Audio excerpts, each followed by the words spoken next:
नमस्कार, मैं हूं आपके साथ अलीम अतहर। सेना बहाली के नए नियम के विरोध के नाम पर उपद्रवियों ने दिन भर बवाल किया। उपद्रवियों के निशाने पर ट्रेन रही। शहर शहर उपद्रवी सड़कों पर उतरे, आगजनी की, रेलवे स्टेशन पर तोड़फोड़ की और ट्रेनों को आग के हवाले कर दिया। हम आपको 8 जगह की तस्वीरें दिखाने जा रहे हैं।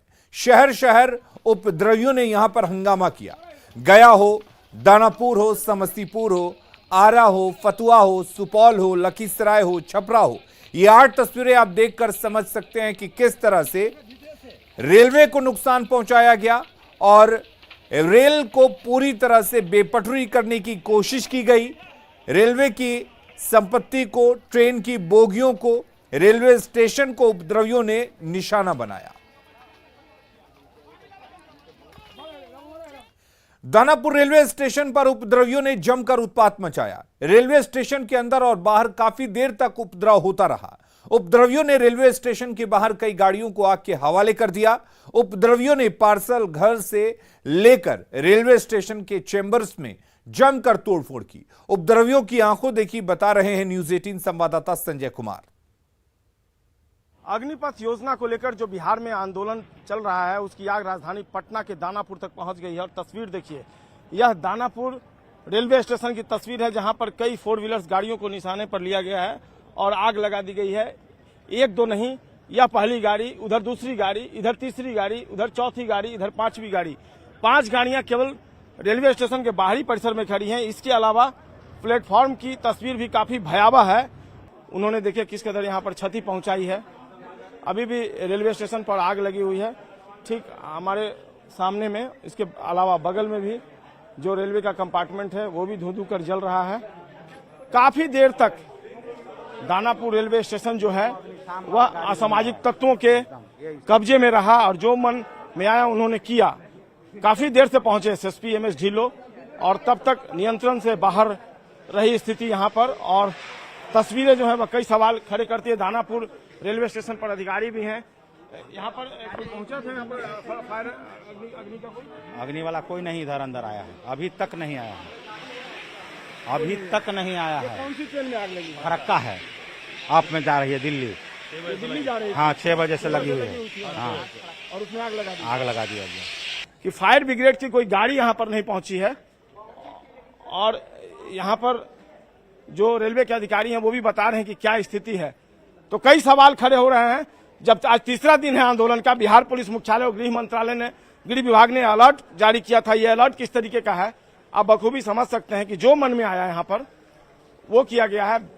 काफी अधिक क्षति पहुंचाई गई है। यहाँ पर तस्वीरें जो हैं वो बता रही हैं कि दानापुर रेलवे स्टेशन पर आखिरकार क्या कुछ हुआ है। और ये तस्वीर वाकई में कई सवाल खड़ी करती हुई नजर आ रही है। जो पार्सल घर है उसे ही फूंक दिया गया है और वाकई में ये सवाल जो है अब उठना लाजमी है कि लॉ एंड ऑर्डर बिहार में है भी या नहीं। अगर है तो क्या ऐसा ही लॉ एंड ऑर्डर है जो आम लोगों की सुरक्षा तक नहीं कर सके।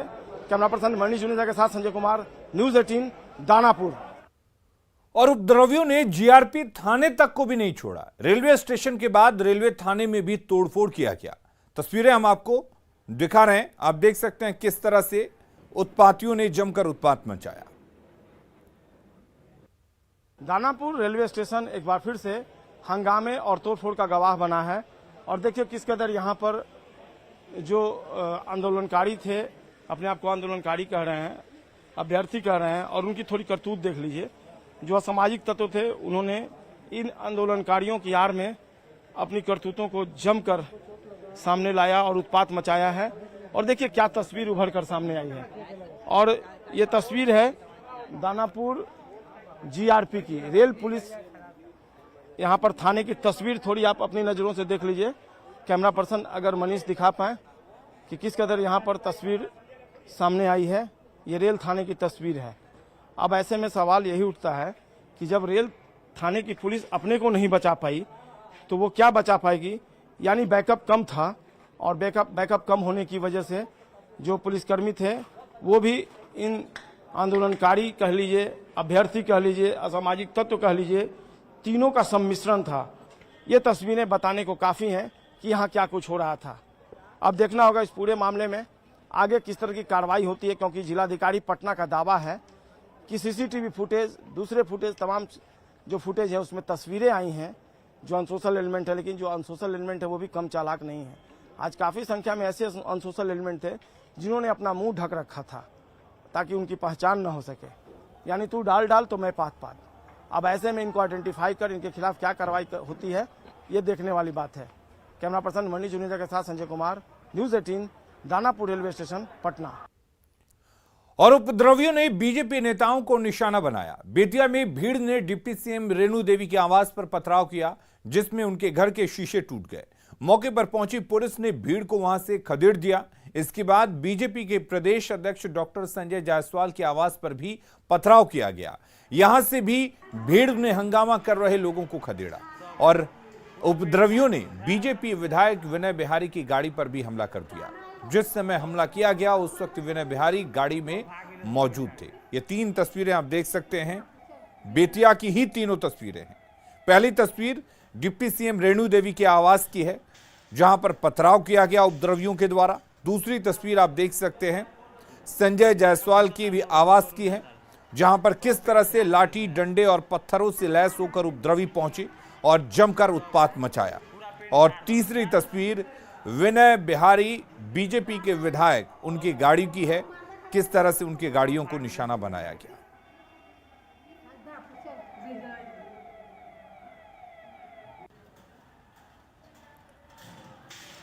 तो अग्निपथ पर अफवाह की आग इस कदर फैली कि ये अफवाह की आग अब बीजेपी नेताओं के आवास तक, घरों तक पहुंचने लगी है। मधेपुरा में उपद्रवियों ने बीजेपी कार्यालय को निशाना बनाया। उपद्रवियों ने बीजेपी दफ्तर पर हमला कर दिया और जमकर तोड़फोड़ की। हालांकि यहां पहले से पुलिस की तैनाती की गई थी, लेकिन पुलिस उपद्रवियों के आगे टिक नहीं पाई और वो मूक दर्शक बने रहे। करीब 500 उपद्रवियों ने बीजेपी कार्यालय पर हमला बोल दिया।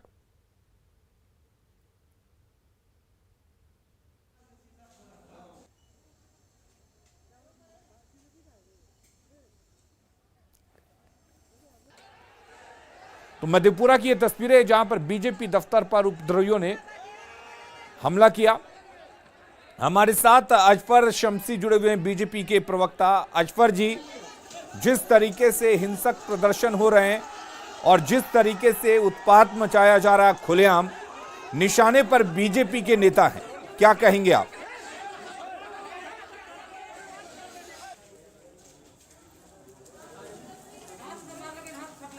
अपील करूंगा, और मुझे लगता नहीं है कि युवा और छात्र इस तरह इसमें जुड़े हुए हैं। ये उनकी आड़ में दूसरे लोग हैं जो चाहते हैं अनस्टेबल करने के लिए। मुझे नहीं लगता है कि युवा इस प्रकार का काम कर रहे हैं या जो नौजवान हैं, लेकिन कोई भी हिंसा होती है तो वो गलत है। मुझे नहीं लगता है कि लॉ एंड ऑर्डर को अपने हाथ में लेना चाहिए।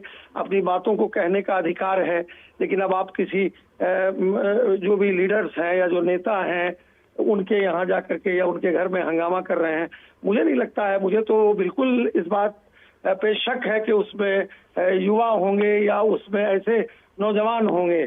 उसकी आड़ में, और खास करके जो ये विपक्ष की पार्टियां हैं, ये जो खेल खेल रही हैं, ये मुझे लगता है कि विपक्ष की पार्टियों की ही सोची समझी साजिश है, इसमें वो युवाओं के नाम को बदनाम कर रहे हैं। अजफर जी, कल भी बीजेपी के 1-2 दफ्तरों में आग लगाई गई थी, आज भी लगाई गई। बीजेपी प्रदेश अध्यक्ष के आवास पर हमला किया गया, डिप्टी सीएम के आवास पर हमला किया गया। आज गिरिराज सिंह ने साफ कर दिया कि ये आरजेडी के गुंडे हैं। देखिए, मैं बार बार कह रहा हूं कि माननीय अध्यक्ष जी के या माननीय उप मुख्यमंत्री जी के आवास पर अगर किसी प्रकार का उपद्रव किया गया है या हंगामा किया गया है या आगजनी की गई है, वो हर हालत में निंदनीय है। वो उसकी जितनी भर्त्सना की जाए कम है। लेकिन इतना जरूर है, मैं बार बार कहूंगा कि ये छात्रों के नाम पर ये जो विपक्ष के लोग हैं और वो लोग सोची समझी साजिश के तरह अनस्टेबल करने के लिए इस प्रकार का हंगामा मचा रहे हैं। युवा से मैं यही बोलूंगा कि इन लोगों के बहकावे में नहीं आए और वो जिस तरह से उनको वरगला करके उनके कैरियर को खत्म करना चाहते हैं। मान लीजिए कि युवाओं के नाम पर उनके कैरियर को खराब करना चाहते हैं। अरे बहुत सारी चीजें हैं, जब मान लीजिए वो जांच में आएगा और मैं जानता हूं कि उसमें कुछ ऐसे लोग भी का नाम आ जाता है जो युवा उसमें नहीं है। कल उनको नौकरी करनी है, कल उनको आगे जाना है, कल उनको कहीं अपॉइंटमेंट जाना है, तो वो ऐसे लोगों के बरगलावे में नहीं आए जो युवाओं के नाम पर, नौजवानों के नाम पर, और ये विपक्ष के लोग और जिस प्रकार की साजिश कर रहे हैं, लेकिन इनकी साजिश नाकाम हो जाएगी, क्योंकि देर आयत दुरुस्त आयत युवा समझ रहे हैं, वो समझेंगे ये जो योजना है, जब उसके प्रोज एंड कॉन्स को समझेंगे और जब समझेंगे कि उसका क्या है। कोई भी चीज होती है, कोई भी अपॉइंटमेंट होता है तो उसकी ट्रेनिंग होती है। ट्रेनिंग तो कोई लंबी नहीं होती है, ट्रेनिंग होती है, ट्रेनिंग के बाद फिर वो दूसरे जॉब पे जाते हैं या उसी जॉब में जाते हैं। तो पहले इसको बहुत डिटेल से समझने की आवश्यकता है। मुझे लगता है कि जो डिसइंफॉर्मेशन युवाओं के बीच में दिया गया है, उस डिसइंफॉर्मेशन से युवाओं को निकलना चाहिए। चलिए ठीक है अशपर जी, बहुत शुक्रिया आपका तमाम बातचीत करने के लिए हमारे साथ। तो बीजेपी प्रवक्ता ने साफ कहा है कि ये विपक्ष की एक साजिश है जो इस विरोध प्रदर्शन को हवा दे रही है। और बिहार में हिंसक प्रदर्शनों के मद्देनजर कटिहार में डिप्टी सीएम तारकिशोर प्रसाद के आवास की सुरक्षा बढ़ा दी गई है। डिप्टी सीएम के आवास से जुड़े सुरक्षा व्यवस्था की जानकारी दे रहे न्यूज 18 संवाददाता सुब्रत गुहा। में अग्निवीर मामले के लेकर प्रदर्शन के बाद अब जो भाजपा नेताओं के घर के सुरक्षा व्यवस्था बढ़ा दिया गया। आपको ये तस्वीर कटिहार के जो डिप्टी सीएम के जो गृह जिला में उनका आवास है, उनके ये तस्वीर दिखा रहे हैं। आप देख सकते हैं पूरा तरह जो सुरक्षाकर्मी है तैनात है। क्या निर्देश मिला है और आइए बात करते हैं क्या और निर्देश मिला है हमको साहब एसपी साहब की तरफ से एकदम काफी चौकस ड्यूटी करेंगे और करवाएंगे, और कोई भी विधि व्यवस्था में ढिलाई होगा तो उसको हम खैर नहीं छोड़ेंगे। हवलदार जयकांत कुमार घाट प्रभारी। अब कुछ लोग हैं जो डिप्टी सीएम के आवास से जुड़े लोग हैं, उनसे बात करते हैं। क्या निर्देश मिला है डिप्टी सीएम के आवास पर? यहाँ कड़ी सुरक्षा बढ़ा दिया गया है प्रशासन की ओर से। क्या जानकारी दिया गया? जानकारी भी दिया है? जानकारी कुछ सुनने में आया है कि वहाँ पे पटना में कुछ जगह पर जो है आर्मी वाला सब जो है लेके वैकेंसी लेके कुछ इसीलिए जो है यहाँ भी सुरक्षा। क्या नाम है? अमित गुप्ता बबलू, जिला मीडिया प्रभारी भाजपा। तो निश्चित तौर पर आप देख सकते हैं ये जो पूरे बिहार में जो प्रदर्शन हो रहा है उसको लेकर एहतियात के तौर पर जो बिहार के डिप्टी सीएम हैं तारकेश्वर प्रसाद, उनके आवास में फिलहाल सुरक्षा व्यवस्था बढ़ा दिया गया है और सुरक्षाकर्मी मुस्तैदी से तैनात है। सुब्रत, न्यूज 18 कटिहार। और हंगामे के बीच केंद्रीय ग्रामीण विकास मंत्री गिरिराज सिंह ने कहा है कि आरजेडी के गुंडे उपद्रव करा रहे हैं। जहां आंदोलन हुआ है वहां पहचाने कि गैर विद्यार्थी कौन। बिहार में सबसे ज्यादा हिंसा हो रही है। मैं तो कह दिया कि वहां आरजेडी के गुंडे करा रहे हैं। तो अग्निपथ योजना को लेकर विरोध प्रदर्शन लगातार जारी है। उपद्रवियों ने सड़क जाम कर दिया। उपद्रवियों ने स्कूल बसों को भी नहीं बख्शा है। उपद्रव की वजह से घंटों बच्चे फंसे रहे। इस दौरान बच्चे डरे और सहमे रहे। दो तस्वीरें आप अपनी टीवी स्क्रीन पर आप देख सकते हैं। यह तस्वीर आप देखिए। पहली तस्वीर आप देखिए किस तरह से ये बच्चे, दरभंगा की तस्वीरें हैं, किस तरह से बच्चे फंसे रहे और इस दौरान घंटों सड़क जाम में ये बच्चे फंसे रहे। हालांकि इस दौरान डर उनके चेहरे पर साफ दिख रहा था। किस तरीके से बच्चे डरे हुए थे, सहमे हुए थे कि कहीं ये उपद्रव की आंच उन तक ना पहुंच जाए।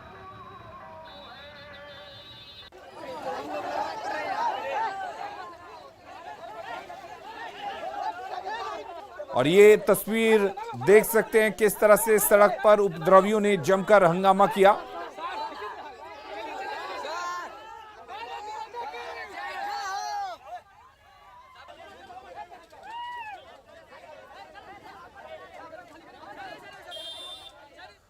और छपरा सिवान मुख्य मार्ग पर NH 85 पर उपद्रवियों ने टोल प्लाजा में तोड़फोड़ की है। आपको बता दी ये लाइव तस्वीर देखिए किस तरह से यहां पर तोड़फोड़ की गई। लाइव वीडियो सोशल मीडिया पर वायरल हो रहा है।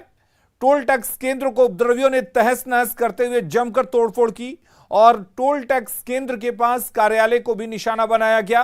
पत्थरबाजी में खिड़कियों और दरवाजों के शीशे तोड़ दिए गए। ये तस्वीरें आप देख सकते हैं किस तरीके से यहां पर उपद्रवियों ने जमकर उत्पात मचाया है। और तस्वीरों को आप देख कर समझ सकते हैं कि यहां पर उपद्रवी किस तरीके से टोल प्लाजा को निशाना बना रहे।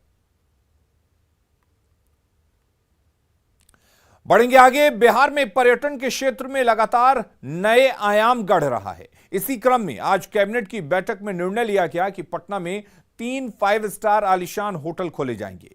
एक होटल पाटलिपुत्र अशोक, दूसरा बांकीपुर बस स्टैंड और तीसरा सुल्तान पैलेस में खुलेगा। इन होटलों की ब्लूप्रिंट भी पर्यटन विभाग ने तैयार कर ली है, जिसकी पहली तस्वीर पर्यटन विभाग के प्रधान सचिव संतोष कुमार मल और मंत्री नारायण प्रसाद ने जारी की। इस मौके पर पर्यटन मंत्री नारायण प्रसाद ने बताया कि ये तीनों होटल 6 FAR का होटल होगा और इन होटलों में वो तमाम सुविधाएं होंगी जो ताज हयात जैसे होटलों में होती हैं। इन होटलों का निर्माण निविदा के बाद शुरू होगा। और वहीं प्रधान सचिव संतोष कुमार मल ने बताया कि इन होटलों के निर्माण निजी संस्थानों से करवाने का फैसला मुख्यमंत्री नीतीश कुमार का था। होटल पाटलिपुत्र अशोक वीरचंद पटेल पथ पटना की भूमि पर जो 1.5 एकड़ भूमि है, 175 कमरे बनेंगे। 2 नंबर में बांकीपुर बस स्टैंड गांधी मैदान पटना की भूमि पर जो 3.5 एकड़ है, उसमें 500 कमरे बनेंगे। नंबर 3 सुल्तान पैलेस वीरचंद पटेल पथ पटना की भूमि पर जो 4.8 एकड़ है, 400 कमरे बनेंगे। पुराने जो परिवहन के बिल्डिंगें हैं उसे समाप्त किया जाएगा और उस पर बृहद पैमाने पर आपका निर्माण होगा, जहां सभी सुविधाएं पासीतारा का वहां लोग ओपन बिड करेंगे बिल्कुल राष्ट्रीय अंतर्राष्ट्रीय स्तर पर, ताकि बड़े बड़े प्लेयर्स जो हैं, चाहे वो ITC हो, चाहे वो ताज ग्रुप हो, चाहे वो रेडिसन ग्रुप हो, चाहे वो हयात हो, चाहे वो लीला हो, चाहे वो ललित हो, वो आकर के बेस्ट अपनी ऑफर बिहार सरकार और पर्यटकों के हित में यहाँ पे दें और 45 साल तक उसको बना के चलाएं। 3 साल का समय होटल बनाने के लिए उनको दिया जाएगा। नमस्कार, आप देख रहे हैं विशेष। और अग्निपथ को लेकर जो सड़कों पर उबाल है, दूसरी तरफ सियासत में बवाल है, बीजेपी का आरोप है और विपक्ष युवाओं को भड़का रहा है, यही आरोप है।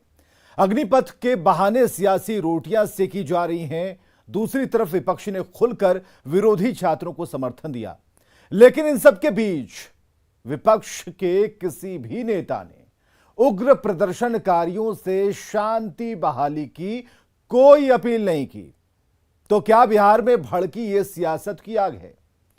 हमारा विशेष देख रहे हैं आप, न्यूज़ 18 विशेष, और आज हम आपको दिखाने जा रहे हैं एक आग जिसे कह रहे हैं हम कि ये सियासत की आग है।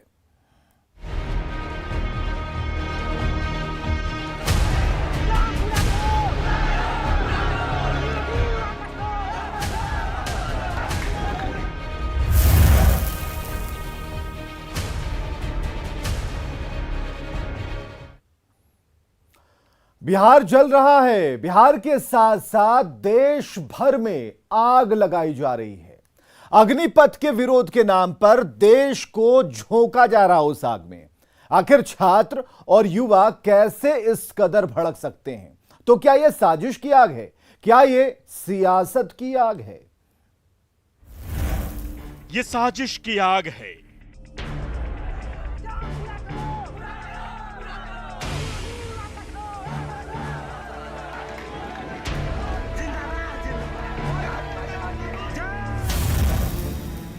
ये सियासत की आग है।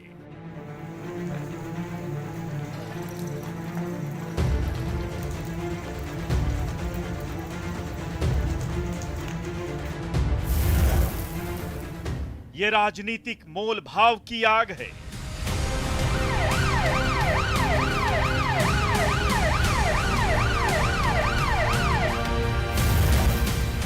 ये विरोध के नाम पर देश को जलाने की आग है।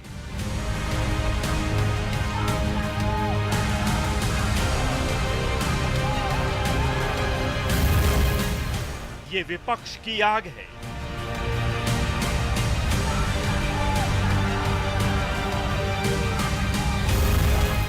ये मूर्खता की आग है।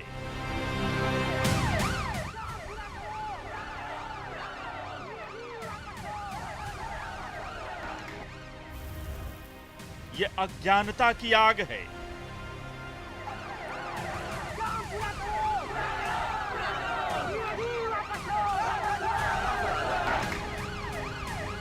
अज्ञानता अभ्यर्थियों की, अज्ञानता अग्निपथ के विरोध के नाम पर देश को आग में झोंक देने की, अज्ञानता विरोध को उपद्रवियों के हाथों में दे देने की, अज्ञानता राजनीतिक पार्टियों की, अज्ञानता सियासत के नाम पर देश को जलाने की, अज्ञानता सत्ता पाने के लिए सरकारी संपत्ति को खाक कर डालने की, और साजिश सरकार को बैकफुट पर लाने की, साजिश सरकार से मोल भाव करने की, साजिश सरकार को यह बताने की कि विपक्ष का खेल अभी खत्म नहीं हुआ है। तो क्या ये इल्जाम सही हैं? करेंगे पड़ताल और जानेंगे कि क्या वाकई इन आरोपों में दम है।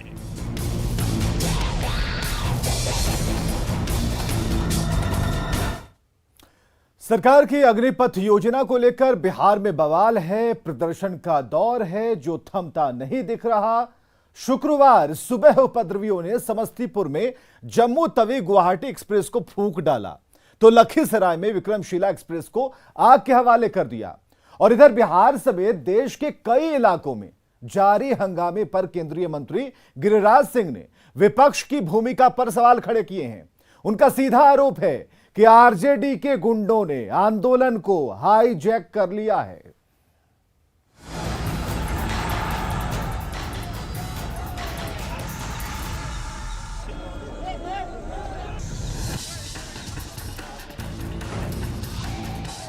ये किसी पार्टी की संपत्ति नहीं, ये किसी व्यक्ति की संपत्ति नहीं, ये देश की संपत्ति है, ये सरकार की संपत्ति है, ये सार्वजनिक संपत्ति है, ये हमारी और आपकी प्रॉपर्टी है। इस आग को देखकर क्या दिल नहीं जल रहा? लेकिन नहीं, विपक्ष को इससे क्या, उसे तो जैसे बैठे बिठाए सरकार पर हमला करने का एक मौका मिल गया है। ये आरोप हम नहीं लगा रहे, बल्कि बीजेपी के कद्दावर नेता और केंद्रीय मंत्री गिरिराज सिंह लगा रहे हैं। जहां आंदोलन हुआ है वहां पहचाने कि गैर विद्यार्थी कौन। बिहार में सबसे ज्यादा हिंसा हो रही है। मैं तो कह दिया कि वहां आरजेडी के गुंडे करा रहे हैं। गिरिराज सिंह ने बिहार में हो रहे हंगामे और प्रदर्शन के पीछे विपक्षी पार्टी आरजेडी पर निशाना साधा है। उन्होंने सीधे तौर पर कहा है कि जहां बवाल किया जा रहा है वहां आरजेडी के गुंडे सक्रिय हैं।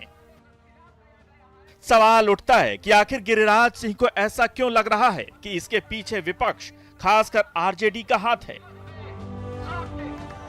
तो इसका जवाब खुद आरजेडी के पास है। आरजेडी बिहार में अग्निपथ पर चलने की ठान चुकी है। सरकार ने एक अलग ही कानून बना डाला और इस कानून से बेचैन सभी लोग हैं।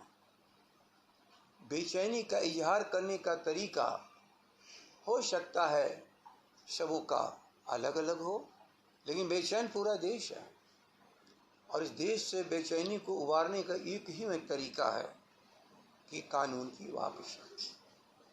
हम सबों ने पूरे विचारोपरांत इस कानून की वापसी की मांग करते हैं भारत की सरकार से, और नौजवानों के भविष्य की सुरक्षा हम चाहते हैं। वो गांव के बच्चे हैं, खेत में खलिहान में काम करने वाले किसान और मजदूर के बच्चे हैं। इसका सीधा मतलब है कि इस विरोध को आरजेडी राजनीतिक हवा दे रही है। अग्निपथ स्कीम का विरोध अब राजनीतिक रंग ले चुका है। विपक्ष के नेता तेजस्वी यादव भी ट्वीट कर अग्निपथ योजना पर सवाल खड़े कर रहे हैं। 4 साल के ठेके पर बहाल होने वाले अग्निवीरों को 1 वर्ष में क्या नियमित सैनिक की तरह 90 दिनों की छुट्टियां मिलेंगी या नहीं? अग्निपथ योजना अगर न्याय संगत है तो इसमें ठेके पर अफसरों की भर्ती क्यों नहीं? केवल ठेके पर सैनिकों की ही भर्ती क्यों? क्या शिक्षित युवकों के लिए यह मनरेगा है? नौकरी दीजिएगा तो वो काम क्या करेगा, सीखने में समय लगता है क्या? यही नौकरी बेरोजगारी खत्म करने की बात कर रहे हैं, रोजगार देने की बात कर रहे हैं? निश्चित तौर पर पूरा देश आंदोलित है और कांग्रेस पार्टी उन आंदोलन जो कर रहे हैं उनके साथ है। क्योंकि नौकरी का एक संविधान में प्रावधान है कितने दिनों का देना है, कब रिटायरमेंट होगा, यह नीति लाके कि 4 वर्षों में हटा दिए जाएंगे, यह बिल्कुल गलत है। उम्र सीमा भी उन्होंने कम रखा है। कोरोना में कोई नौकरी नहीं हुई, आप 8 साल में कितने को नौकरी दे पाए हैं? ये बिल्कुल गलत है और जनता जो कर रही है, युवक जो कर रहे हैं, पूरा देश का युवक उनके खिलाफ है, कांग्रेस पार्टी उनके साथ है। हर कदम मिला के कांग्रेस पार्टी साथ में चलेगी। इन ट्रेनों में जो आग लगाए जा रहे हैं क्या नहीं, वो हम बोलेंगे कि ये गलत है। यानी कांग्रेस का दावा है कि जो हश्र कृषि कानूनों का हुआ वही अग्निपथ योजना का भी होने वाला है। ऐसे में गिरिराज सिंह के इस दावे में दम नजर आ रहा है कि इस हिंसक विरोध प्रदर्शन के पीछे विपक्ष, खासकर आरजेडी का हाथ है। इसलिए वो राज्य सरकार से उपद्रवियों को चिन्हित करने की मांग भी कर रहे हैं, ताकि विरोध करने वाले वास्तविक अभ्यर्थियों और इसमें घुस आए राजनीतिक उपद्रवियों की पहचान की जा सके। अग्निपथ के हंगामे पर मैं इतना ही कहूंगा कि लोगों ने जैसे कृषि कानून को कंफ्यूज करके किसानों को लाभ से वंचित करने की कोशिश की, और मैं राज्य सरकारों से आग्रह करूंगा कि जिनके राज्यों में चाहे बिहार हो चाहे दंगे हुए हैं, चिन्हित किया जाए कि उसमें गैर विद्यार्थी कितने लोग हैं। ये राजनीतिक दलों के लोगों ने विद्यार्थियों को ढाल बना करके राष्ट्रीय संपत्ति का जलाने का काम किया, बर्बाद करने का काम किया। बीजेपी का आरोप है कि आरजेडी के स्टैंड से यह साफ है कि बिहार में हो रहे इस हंगामे और आगजनी के पीछे विपक्ष का हाथ है, और आरजेडी ऐसा इसलिए कर रही है क्योंकि जनता ने उसे नकार दिया है। ऐसे में छात्रों को बहकाकर सरकार को अव्यवस्थित करना ही विपक्ष का एकमात्र एजेंडा रह गया है। Bureau report, news 18।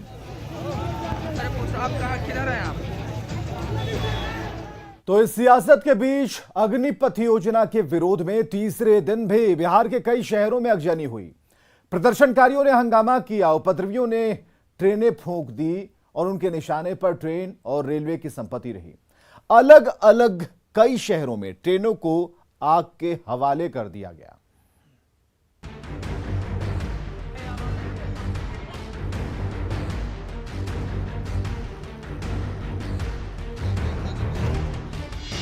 तारीख बदल गई, दिन बदल गया, लेकिन तस्वीर नहीं बदली।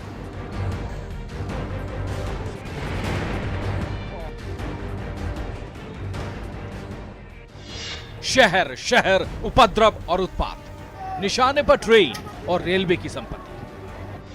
धू धू कर जलती इस ट्रेन को देखिए, देखिए ट्रेन की बोगी से निकलती आग की लपटों को, आसमान छूते धुएं के गुबार को देखिए। तस्वीरें लखीसराय की हैं।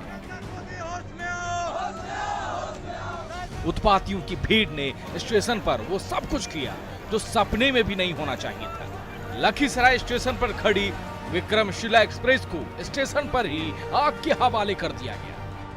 छात्रों ने विक्रमशिला एक्सप्रेस ट्रेन को भी आग के हवाले कर दिया है, जिसके बाद स्थिति काफ़ी तनावपूर्ण है। यहाँ पे खुद लखीसराय एसपी मौजूद हैं और काफ़ी संख्या में यहाँ पे पुलिस बल है। अग्निपथ योजना के विरोध में सुलगी चिंगारी ने तीसरे दिन रौद्र रूप धारण कर लिया। शुक्रवार की सुबह सुबह ट्रेनों को जलाने का जो सिलसिला शुरू हुआ वो दिन भर चलता रहा। दानापुर में उपद्रवियों ने स्टेशन पर खड़ी फरक्का एक्सप्रेस और दानापुर पैसेंजर को फूंक डाला। देख सकते हैं हमारे पीछे फरक्का एक्सप्रेस है और इसमें किस तरह से उग्र छात्रों ने आग लगा दिया है और पूरी तरह से जो है 1 नहीं 4 बोगियां जो है जल चुकी है और लगभग जो है सभी जो है बोगियों में काफी आग है और यहाँ सटना भी मुश्किल हो रहा है। ये आग जो है छात्रों के उग्र आंदोलन की वजह से जो है हुई है। अभ्यर्थियों के बीच में आए उपद्रवियों का इससे भी मन नहीं भरा तो यार्ड में खड़ी ट्रेन को भी जलाने से ये बाज नहीं आए। बात सिर्फ ट्रेनों की आग तक ही सीमित नहीं रही। दानापुर रेलवे स्टेशन पर आरपीएफ चेक पोस्ट में जमकर तोड़फोड़ की गई और 1 दर्जन से ज्यादा 4 व्हीलर और बाइक को आग के हवाले कर दिया गया।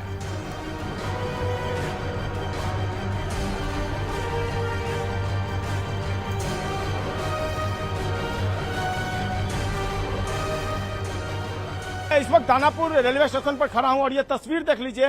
दानापुर रेलवे स्टेशन की क्या यहां पर तस्वीर उभर कर सामने आई है। फिलहाल एक साथ 25 बाइक को आग के हवाले किया गया है। जो दानापुर रेलवे स्टेशन के जो अधिकारी हैं वो बता रहे हैं और तस्वीरों में देखिए, कैमरा पर्सन अगर दिखा पाए मनीष, ये लाइव तस्वीर हम आपको दिखा पा रहे हैं। घंटे भर उत्पात मचा रहा है यहाँ पर। अब जरा धू धू कर जलती संपर्क क्रांति एक्सप्रेस को ही देख लीजिए। देखिए कैसे देखते ही देखते समस्तीपुर के धर्मपुर में संपर्क क्रांति की बोगियां जलकर खाक हो गई। नालंदा के इस्लामपुर स्टेशन पर खड़ी इस्लामपुर हटिया एक्सप्रेस की 3 बोगियों में आग लगा दी गई। आग की लपटें बताने के लिए काफी है कि अगर कोई इसकी चपेट में आ जाता तो उसका क्या होता।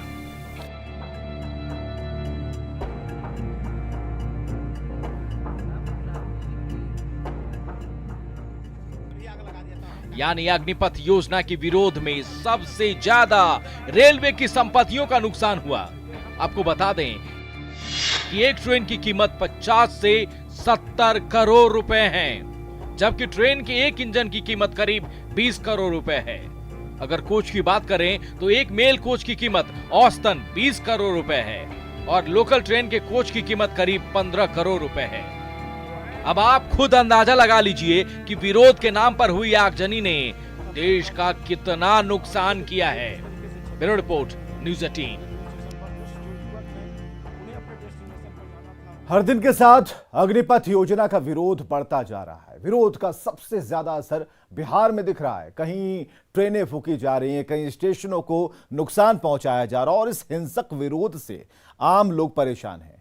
बढ़ते विरोध को देखते हुए रक्षा मंत्री राजनाथ सिंह और सेना प्रमुख जनरल मनोज पांडे को भी बचाव में उतरकर युवाओं से अपील करना पड़ा। कई केंद्रीय मंत्री भी युवाओं से शांति बहाली की अपील कर रहे हैं।